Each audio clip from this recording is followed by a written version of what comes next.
للہ رب العالمین والصلاة والسلام علی سید الرسل و خاتم النبیین رب اشرح لی صدری ویسر لی امری واحلل عقدۃ من لسانی یفقہوا قولی اعوذ باللہ السمیع العلیم من الشیطان الرجیم من ہمزہ ونفخہ ونفثہ بسم اللہ الرحمن الرحیم وجعلنا نومکم سباتا صدق اللہ العظیم۔ اللہ تعالیٰ نے انسان پر جہاں بے شمار نعمتیں کی ہیں، بہت سارے احسانات فرمائے ہیں، وہاں کائنات کے خالق و مالک نے انسان پر ایک بہت بڑا احسان اس کی نیند والا بھی کیا ہے۔ رات کو انسان سوتا ہے، دوپہر کو سوتا ہے، اپنی نیند پوری کرتا ہے، آرام کرتا ہے۔ تو اس نیند کا، سو جانے کا سب سے پہلا فائدہ یہ ہے التفریق بین الخالق والمخلوق، بندے کا سو جانا، مخلوق کا سو جانا اور خالق کا نہ سونا، یہ فرق ہے دونوں میں۔ جب بندہ سو جاتا ہے تو اس کو پتہ چلتا ہے کہ میرے سونے سے میری زندگی کا نظام رک گیا ہے، میرے کام کاج رک گئے ہیں، ملازمت اپنی نیند کے دوران نہیں کر رہا، اپنا کاروبار اپنی نیند کے دوران نہیں کر رہا۔ انسان کو یہ احساس ہوتا ہے کہ میں اپنے سونے کے دوران، نیند کے دوران اپنا کام نہیں کر سکتا۔ اس کا مطلب یہ ہے اگر میرا خالق سو جائے تو کائنات کا نظام رک جائے، تو میرا خالق و مالک وہ کبھی سوتا نہیں ہے۔ لا تأخذہ سنۃ ولا نوم۔ نیند دوسرا ہمیں جو سبق دیتی ہے اور دوسرا جو فائدہ ہے الترویح علی القلب والابدان، انسان کا جسم بھی آرام پا جاتا ہے اور انسان کے دل کو بھی سکون ملتا ہے۔ جسمانی اور روحانی طور پہ انسان کو آرام اور سکون ملتا ہے نیند کی وجہ سے۔ اور اس کا تیسرا فائدہ ہے دلیل علی البعث، جب بندہ ایک بار سو جاتا ہے نا تو گویا کہ انسان مر گیا۔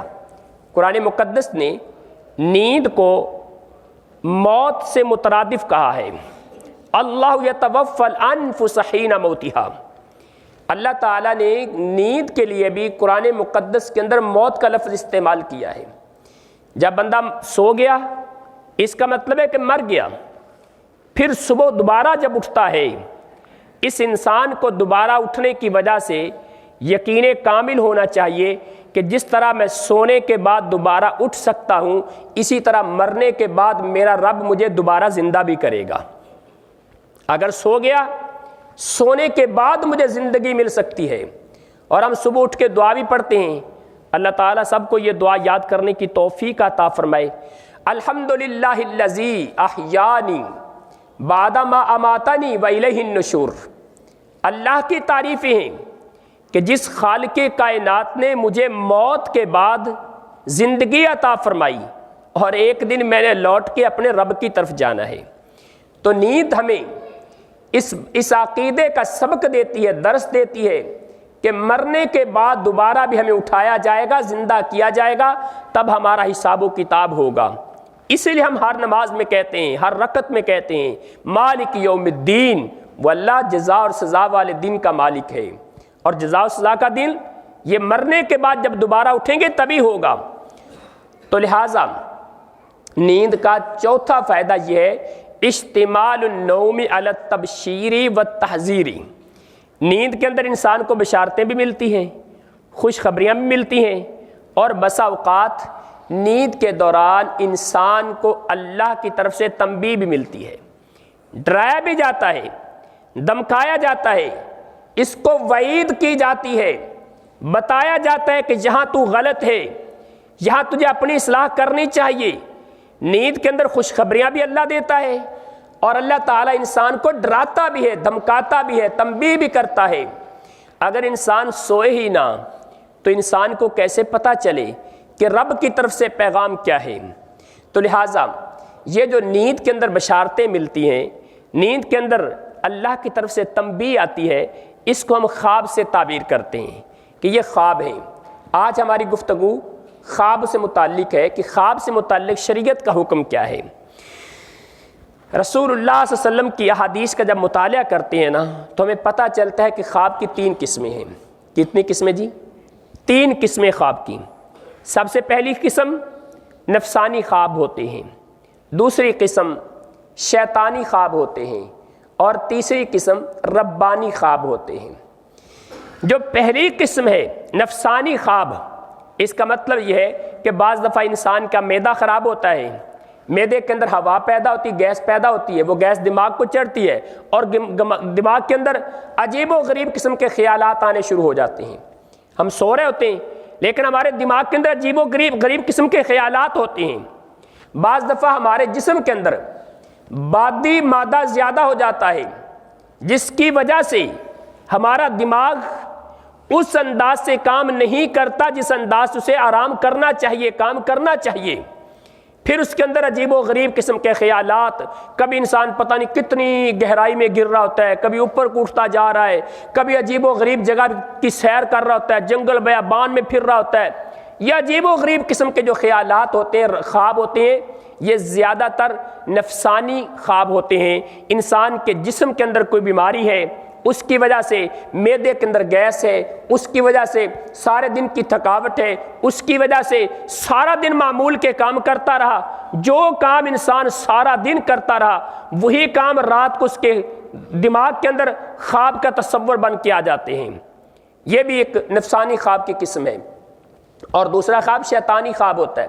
شیطانی خواب یہ ہوتا ہے کہ شیطان مسلمان کو پریشان کرتا ہے، ایسے ڈرونے خواب دکھا کے نا، کبھی اس کے پیچھے کوئی درندہ لگا ہوا ہے، کبھی یہ جنگل بیابان کے اندر اکیلا تنہا پریشانی کے عالم میں کھڑا ہے، کبھی یہ پانی کے اندر ڈوب رہا ہے۔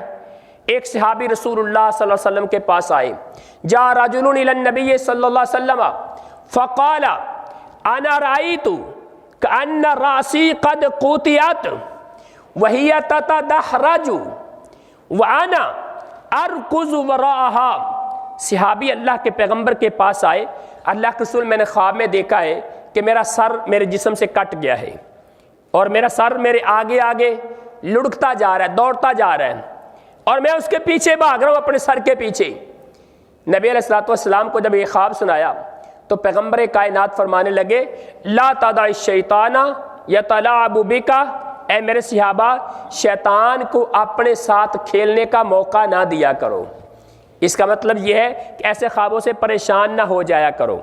وَلَا تُخْبِرْ بِهَا وَلَا تُخْبِرْ بِهَا النَّاسَ بِتَلَعُبِ الشَّيْطَانِ بِكَ، شیطان تیرے ساتھ کھیلا، شیطان نے تیرے ساتھ مذاق کیا، تجھے ڈرانے کی کوشش کی، ایسے خواب لوگوں کو بیان نہ کرو۔ اگر لوگوں کو بیان کرو گے شیطان ہنسے گا، شیطان خوشیاں کرے گا کہ دیکھو میں نے اس مومن بندے کو کیسے پریشان کر دیا ہے۔ لہٰذا ایسے جب خواب آئیں ان کو لوگوں میں بیان نہیں کرنا چاہیے۔ تیسرے نمبر پہ جن کو ربانی خواب کہتے ہیں، یہ اللہ تعالیٰ کی طرف سے ایک اشارہ ہوتے ہیں، اللہ تعالیٰ کی طرف سے خوشخبری ہوتے ہیں، اللہ تعالیٰ کی طرف سے ایک تنبیہ ہوتے ہیں۔ یہ خواب انسان کے لیے ایسے بھی ہوتے ہیں کہ جن کو انسان بہت پسند کرتا ہے۔ مثال کے طور پہ کسی اللہ کے بندے نے دیکھا خواب کے دوران وہ اذان دے رہا ہے، کسی نے دیکھا اسے خواب آیا وہ بیت اللہ کا طواف کر رہا ہے، کسی نے دیکھا خواب آیا کہ سجدے کے اندر پڑا ہوا اللہ سے اپنے گناہوں کی معافی مانگ رہا، رو رو کے مانگ رہا ہے، کسی نے خواب میں دیکھا قرآن مقدس کی تلاوت کر رہا ہے، کسی نے اپنے آپ کو خواب کے اندر بڑے خوبصورت محل کے اندر دیکھا۔ تو یہ خواب انسان کو اچھے محسوس ہو رہے ہیں اور یقیناً کی تعبیر بھی اچھی ہے، لیکن بعض دفعہ خواب ایسے ہوتے ہیں کہ جو اللہ تعالیٰ کی طرف سے ایک تنبیہ ہوتے ہیں، اللہ کی طرف سے ایک وعید ہوتے ہیں کہ میرے بندے تو یہ گناہ کر رہا ہے، اس گناہ سے باز آ جا ورنہ تیرا اتنا نقصان ہوگا۔ کبھی کبھی انسان کو یہ محسوس ہوتا ہے کہ جو کاروبار تو کر رہا ہے یہ کاروبار تیرا ٹھیک نہیں، اللہ تعالیٰ خواب کے اندر اس کو بتا دیتے ہیں اپنے اس کاروبار سے توبہ تائب ہو کے حلال کاروبار کی طرف آ جا۔ کبھی انسان نادانستہ طور پہ غلطی کر رہا ہوتا ہے، اس کو پتہ نہیں ہوتا، اللہ تعالیٰ خواب کے ذریعے سے اس کو بتا دیتے کہ تو یہ گناہ کر رہا ہے، اس گناہ سے باز آ جا۔ ایسے بعض دفعہ ڈرونے ہوتے انسان کو اچھے نہیں لگتے۔ تو اگر انسان کو اچھا خواب آئے جس کو انسان نے پسند کیا ہے تو اچھا خواب، دیکھیں خواب انبیاء کو بھی آتے رہیں، اور نبی علیہ الصلوۃ والسلام نے فرمایا کہ میں اپنے بعد نبوت کو ختم کر کے جا رہا ہوں، بند کر کے جا رہا ہوں، میرے بعد نبوت نہیں ہوگی، لا نبوت بعدی، میرے بعد نبوت کا دروازہ بند ہے، الا المبشرات، مگر خوشخبریاں موجود ہیں۔ صحابہ اکرام نے پوچھا وما ہن یا رسول اللہ، اللہ کے رسول یہ خوشخبریاں کیا ہیں، یہ مبشرات کیا ہیں؟ تو پیغمبر کائنات نے فرمایا الرؤیا الصادقہ رآہ المومن، سچے خواب جو مومن انسان اپنی نیند کے دوران دیکھتا ہے، یہ سچے خواب مبشرات ہیں۔ اور ایک حدیث میں اللہ کے رسول نے فرمایا کہ سچے خواب نبوت کا 46واں حصہ ہے، نبوت کا 46واں حصہ سچے خواب ہے۔ اگر انسان کو اچھا خواب آیا جو انسان کو بڑا اچھا محسوس ہوتا ہے، بڑا پیارا خواب لگ رہا ہے، تو ایسا خواب بھی ہر بندے کو نہیں سنانا چاہیے۔ سب سے پہلے کس کو سنانا چاہیے؟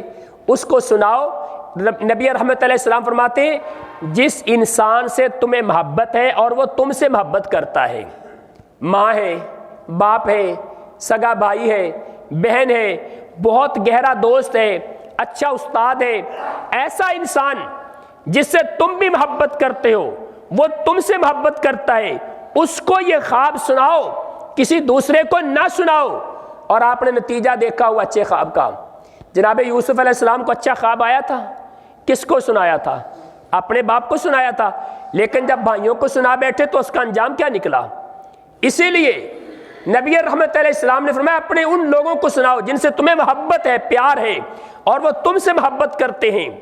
دوسرے نمبر پہ یہ اچھا خواب ایک عالم دین کو سنانا چاہیے، عالم ربانی کو سنانا چاہیے، جس کے پاس کتاب و سنت کا علم موجود ہے اور وہ خوابوں کی تعبیر بھی کر لیتا ہے۔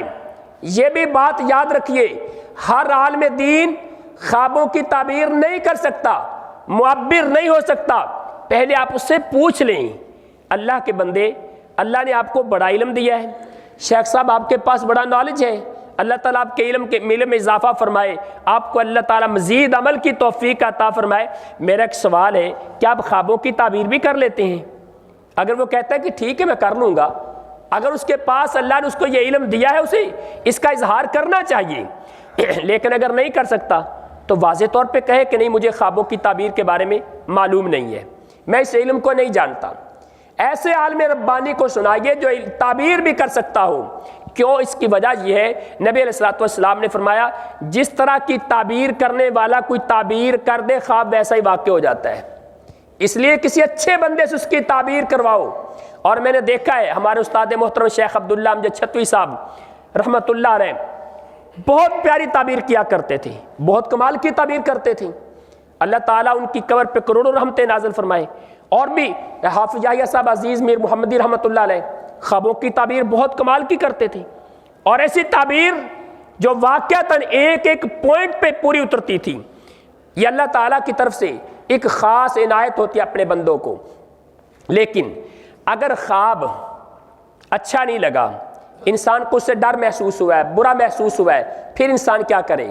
پھر اس انسان نے جو کام کرنے، اس میں سب سے پہلا کام یہ ہے کہ جب برا خواب دیکھا اسی وقت فوراً اپنی بائیں سائڈ پہ انسان 3 بار تھتلا دے، فَلْيَنْفُسْ فَلْيَبْصُقْ۔ حدیث کے اندر دونوں الفاظ موجود ہیں، نفس اور بصق۔ اپنے بائیں سائڈ پہ پھونک مارنی ہے، اور ایسی پھونک کہ جس کے اندر ہلکا ہلکا تھوک بھی شامل ہو، جس کو تھتلانا کہتے ہیں، ہلکا ہلکا تھوک شامل ہو، اپنی بائیں سائڈ پہ اس کو مارنا ہے۔ اور دوسرا کام کیا کرنا ہے؟ فَلْيَسْتَعِذْ بِاللَّهِ مِنَ الشَّيْطَانِ الرَّجِيمِ۔ حدیث کے الفاظ ہے اسی وقت بندہ پڑھے اعوذ باللہ من الشیطان الرجیم، یہ اسی وقت فوراً پڑھنا چاہیے۔ اور تیسرے نمبر پہ جو کام کرنا ہے، اپنی کروٹ کو تبدیل کر لیں۔ اگر دائیں پہلو پہ سویا ہے تو بائیں پہلو پہ ہو جائے، اگر بائیں پہلو سویا ہے تو دائیں پہلو پہ ہو جائے، اپنی کروٹ تبدیل کر لیں۔ اور چوتھا کام جو کرنا ہے، فَلَا تُخْبِرْهَا النَّاسِ، لوگوں کو وہ خواب نہیں بیان کرنا، کسی کے سامنے بیان نہیں کرنا، ہاں اگر زیادہ ہی پریشان کر رہا ہے، تم یہ سمجھتے ہو کہ اس خواب کے اندر میرے لیے کوئی اشارہ ہے، تو کسی عالم ربانی کے سامنے اس کو بیان کرو تاکہ اس کی اچھی تعبیر کر سکے۔ تو لہٰذا لوگوں میں اس کو بیان بھی نہ کرو اسی وقت فوراً۔ اور پانچواں اس کا کام یہ ہے، اگر اللہ توفیق دے دے اسی وقت اٹھیں، وضو کریں، وضو کر کے دوبارہ سو جائیں، یا وضو کر کے 2 رکعت نماز ادا کر لیں، اللہ تعالیٰ اس خواب کے نقصان سے آپ کو محفوظ فرما لے گا۔ اگر اس کے اندر کوئی نقصان ہے بھی، اللہ اس سے محفوظ فرما لے گا۔ تو لہٰذا خواب سے متعلق ہمیں ان چیزوں کی پابندی کرنی چاہیے۔ اور آخری بات یہ ہے کہ خواب جھوٹا بیان نہیں کرنا چاہیے۔ ایک خواب دیکھا نہیں، انسان ویسے ہی بیان کر دے اس کو، یا خواب تو اور انداز سے دیکھا ہے لیکن اس کو بیان اور انداز سے کر دے اپنے آپ کو بڑا نیک ثابت کرنے کے لیے۔ خواب جھوٹا بیان کرنا اتنا بڑا گناہ ہے، قیامت کے دن اس انسان کو 2 جو دیے جائیں گے۔ اللہ فرمائیں گے یہ دونوں جوج ہیں، ان کو آپس میں گرا لگا دو، اگر گرا لگاؤ گے تو جنت میں چلے جانا، ورنہ تم جنت میں نہیں جا سکتے۔ اب دیکھیے اس کو گرا لگا لے گا انسان کوئی، 2 جو کو گرا نہیں لگا سکتا۔ تو جھوٹا خواب بیان کرنے کی ہمیں ضرورت ہی کیا ہے؟ خواتین کے اندر یہ بیماری کچھ زیادہ ہوتی ہے جھوٹے خواب بیان کرنے کی۔ اللہ تعالیٰ سے دعا ہے اللہ عمل کی توفیق عطا فرمائے اور ہمیں شریعت کے مطابق اپنی زندگی کے ہر کام کو کرنے کی توفیق دے۔ اقول قولی ھذا واستغفر اللہ لی ولکم ولسائر المسلمین۔